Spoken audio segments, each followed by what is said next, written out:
might throw to Rach first. Any kind of opening comments about that decade or any memories from that decade from your life? Memories from my 30s. I just think your 30s is really the time when you get your act together. Yeah. I mean, 30s is that's a really big decade for all things money. I mean, people having children and building their financial wealth. So yeah, that's the big decade. I think it could be the most important for you financially. Interesting. John, do you have any opening comments? You got your stuff ready when you were about 14. So I think by 30 you were well and truly established. But yeah, chatting to someone last week and he reached out and said, look, I've just turned 30. This stuff's getting real. And I think it really is for a lot of people, isn't it, as you said, Rach. So yeah, I think whether it's business that you want to do or vocation might be getting a bit more serious, maybe trying to climb the tree, relations, it's maybe the maturity is starting to come home to roost. Adulting begins. Maybe, maybe not. So we've put together a bit of a list. I might throw to John because I think this is important to say at every age, and we might not hero it as much, but just on the foundations, if you are dialed in and you're joining us in your 30s, we have to make sure we've got good foundations, right? Yeah. Some of us may have created them in our 20s. Some of us may be looking at it saying, well, the 20s was a write-off from that point of view. I've had some wins in other areas of my life in my 20s, but now I'm creating some real solid foundations that's going to set me up for the forever and a day. And I think, the foundations don't change, do they? They're just consistent with cash flow management and buffers, and now we're looking maybe at the bigger rocks. Is it, if we haven't already got it, are we looking for our property to live in, or am I growing my asset base in some way, shape or form?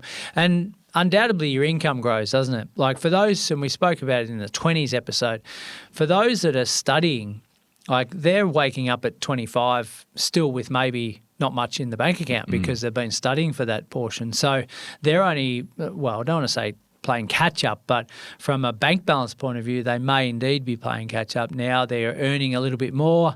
If you've done an apprenticeship or started working in your early 20s, then hopefully that's increased a lot in that 10-year period. So yeah, I think it's a fruitful time, isn't it? And I think we'll do the 40s ep, but if you waste this 10-year period, you are playing massive catch-up, I think. What do you think on this foundation stuff, Rach? Yeah, I think the foundations are so important in your 30s. And people have a lot of different, like you're right, John, a lot of people do start this stuff in their 20s, but a lot of people spend their 20s travelling and doing a lot of fun stuff too, as well as studying. And I think a lot of people wake up at 30 and go, well, I really need to start to get my act together. And I think 30's the big birthday where people start to get these plans in place. Yeah, I reckon for me, the 30s and particularly, these type of episodes, it's really, I think you touched on it, one of you, it's that totally we're getting established and we've got to lock some things in because the closer you get to the finish line, the faster time goes. Yeah. And I think just, if you haven't got your insurances reviewed, get your life insurance sorted, your disability, your income insurance. Make sure you've got your wills done. And if you're single and not in a relationship, is there someone that is a trusted person that can be a power of attorney? So if something happened, they could sign stuff on your behalf. I mean, it's just all this stuff is just hygiene, and we always need to be looking at it. But I just want to start every one of these episodes with those foundations. But I probably will say on the budget or spending plan, it really is, you may have been in the workforce for some time or you've kind of just started. You know what it's like to have phone bill, car rego, rent, bills, like welcome to life. You're used to it now. I think it is continuing to optimize those bills, and I would encourage everyone in their 30s to hopefully work towards having the optimization. So, if you pay your car insurance yearly, you might be able to save 10% as opposed to monthly. Yeah. Same with insert product or service here, you may get the discounts to pay yearly, but we need to have our emergency fund. We need to have some, things happening in order to make that $1,000 car insurance payment as opposed to $80 a month or something like that. Yeah, and some of us are late to the party on a few of those things, aren't we? Like, I know I didn't have insurances in my 20s through maybe a bit of naivety or just simply I wasn't around people that had it, so it just wasn't common in my circle. So good, bad or otherwise. And same with the smarts about your insurance, saving 10% annually as an example. If you're growing up in an environment where that's just common stuff, when you're 18, 19, you're doing it straight off the bat, aren't you? Yeah, and just doubling down on that optimization, if you do have your emergency fund set up, have a look at all your insurances and your income insurance. Let's increase the excesses to reduce the premium. Let's push out the income protection waiting period to 90 days. So it kind of can snowball with this optimization as you get more established because, I can actually have a higher excess and a cheaper annual cost because I've got my own emergency fund. Yeah. So I really want to, encourage people in their 30s. You have been working for a while. You're in the workforce. You likely have some goals. Let's get optimized. When you talked before about the finish line, like I'm nearly in my 50s, right? Jeepers creepers. The older statesman around the room here. I think in my 40s, I was starting to think about the finish line and it's like, okay, I've got to look after my body. How old are you now? 48? 48. Jeepers Shut creepers. the gate. So you need to be the host of the Retire Ride podcast come now. on, mate, come on. So You're my new target demographic. but my body's like a 25-year-old, Okay, right? mate, turn it down. So when you in my 30s, I was not thinking about the finish line. Yeah. Were you? I was probably at my start of my 30s. That's when I started my business. So I was probably thinking a little bit longer. I've probably got all those insurances and all those sorts of things in place, but probably not the finish line. But I was probably thinking a bit more long-term in strategy by 30. Yeah. And you can speak from experience, but when I started having children is when I started to think more about the finish line. Yeah. It was like a reality. I was like, hang on a minute. I want to see them grow up and then maybe their kids. Yeah. So you're saying, and this could be a segue into the family stuff, having the reality check of having kids made you want to be maybe healthier so you can last longer. Correct. Yeah, okay. Interesting. So if we now move, that basic hygiene and foundations and optimization and whatnot, it's probably, what was your journey like, John, for family planning in your 30s with Amy? When did you get married? 32. Right. And was it a discussion that we want to start a family and all that, or was it, whoops, here we go, we're starting a family? Hybrid of both. Right. Yeah. But there was definitely then the discussion of, estate planning and things like that. Yeah, so, which is fine, but moving more to the family planning side of it, had you had discussions about taking leave from the workforce, one person? Like, how did you guys plan that? Yeah, so we were in the fortunate position where we were both business owners. So you can sort of navigate between things given the business that we had, and we're fortunate that Amy could have some time off having kids. So it was like, we're going to start a family, but whenever that happens is when it happens sort of thing, because we didn't have to put our hand up and say, excuse me, can we have maternity leave? So I think a lot of it depends on how rigid your 9 to 5 is in your discussions around that. Like so many people I speak to are like, I'm going to start having kids in 3 years because of my income levels then, or then I'll have established myself in the role. Like as a business owner, you may be thinking that, but I don't think as much. Question for Rach, if there is a young couple in their 30s or even a single, there is that question when we talk about the big rocks in our lives. Do we save for the first home, get into that, then start the family, or do the family thing first, then when both parents are back potentially full time, then we buy the house? Like, what type of comments, and even just from a practical lending point of view, do you see? And you can draw on your own experience and whatnot. I think it's up to everyone individually. However, if I could pick a perfect world, it would be to buy the home first, because you can do that when you've both got that income, and maybe save some buffers and really get yourself into a position to have some emergency funds in place for when you are having that maternity leave, because it is such a big commitment, a mortgage, when you are dropping down onto one income. But it's something that you need to plan for when you buy. So when you buy your first home, I think, and that might be at 30, and you might be planning in 3 or 4 years' time to have children. If you're going to go into this home first, what's our plan?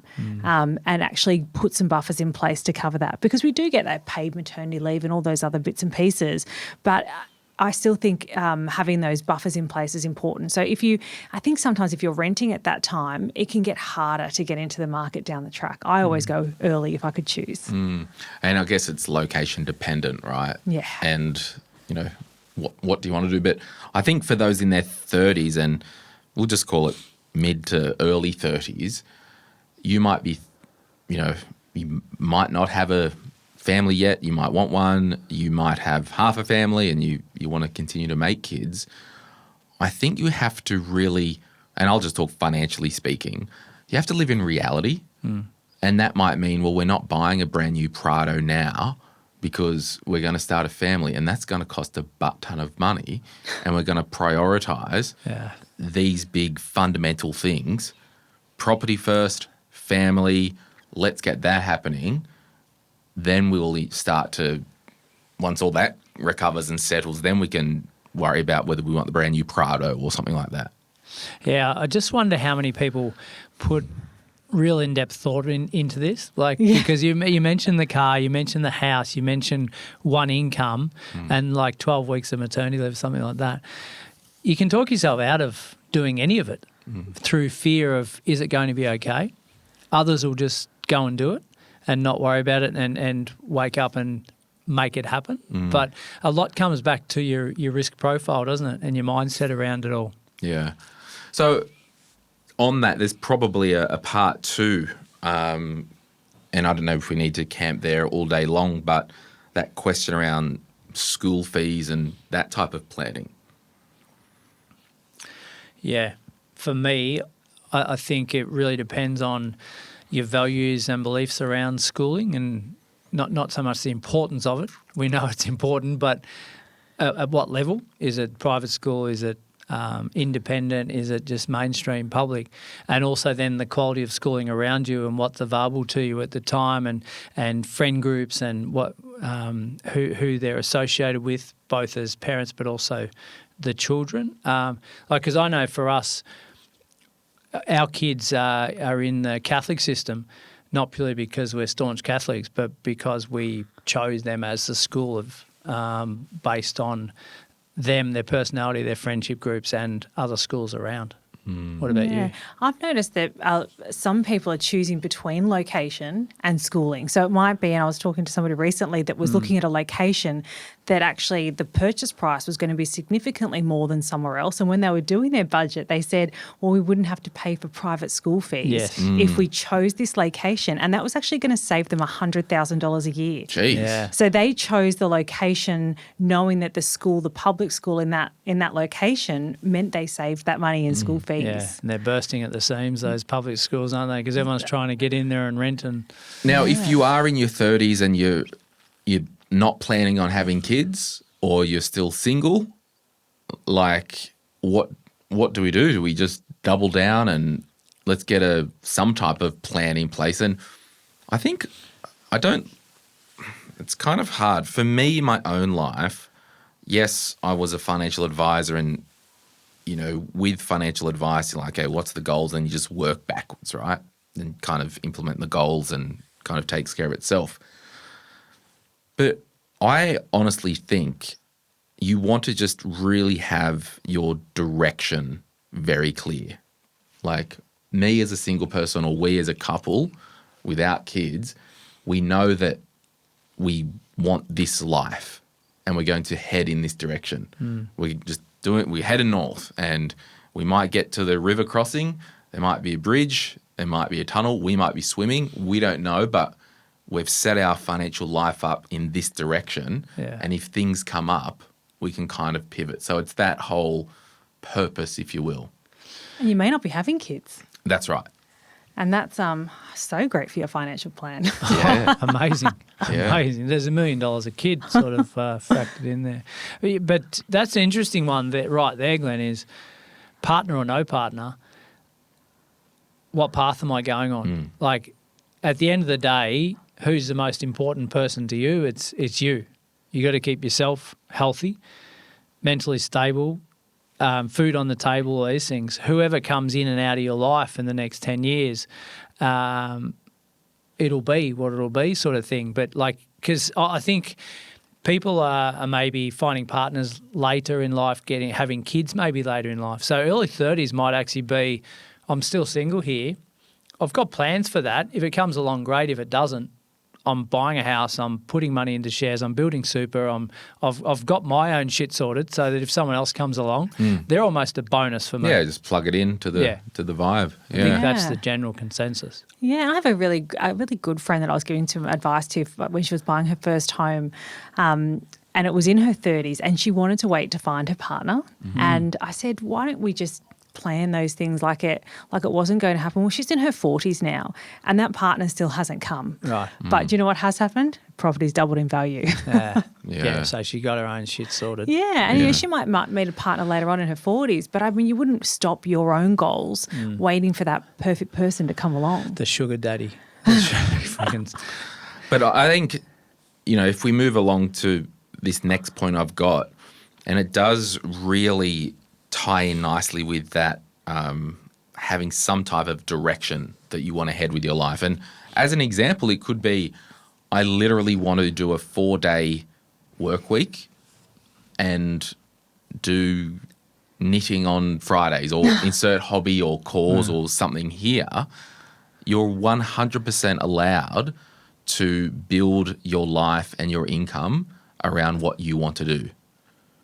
So, for example, you might still be single, you might not have kids or want kids. You're allowed to say, I really value this charity or mountain biking or insert thing here. Life's too short. I'm going to enjoy life. I'm going to work a 4-day work week, permanent part-time, knock yourself out. Go for it. Within that, I'll finish this point and I'll throw to you, Rach. But if you don't have that type of direction, you can really fall into the trap as your income kind of creeps along.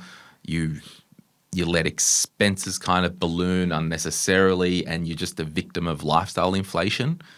Now, if you're doing that or if you're not strategic and you don't have purpose, particularly in your 30s, you will just waste time, money and opportunity. So that's really important because you're in the workforce now. You need to optimize everything and be very, very strategic.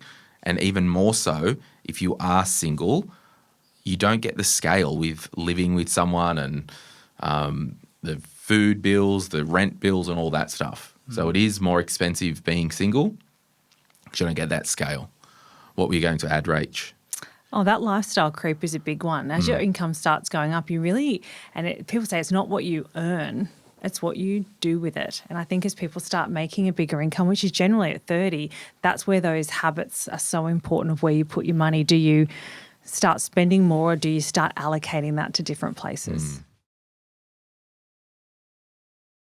Hey, it's Glenn here. Thank you so much for watching today's video. You made it to the end. Can I ask a favor? Can you hit that like button and maybe hit subscribe if you want to get notified when we release further videos just like this one, whether you watch the Money, Money, Money podcast or Retire Right. And remember, if you want to learn more about investing, I've got an investing book, The Quick Start Guide to Investing, and there's a link in the description to get your hands on a copy. Thank you so much. Bye.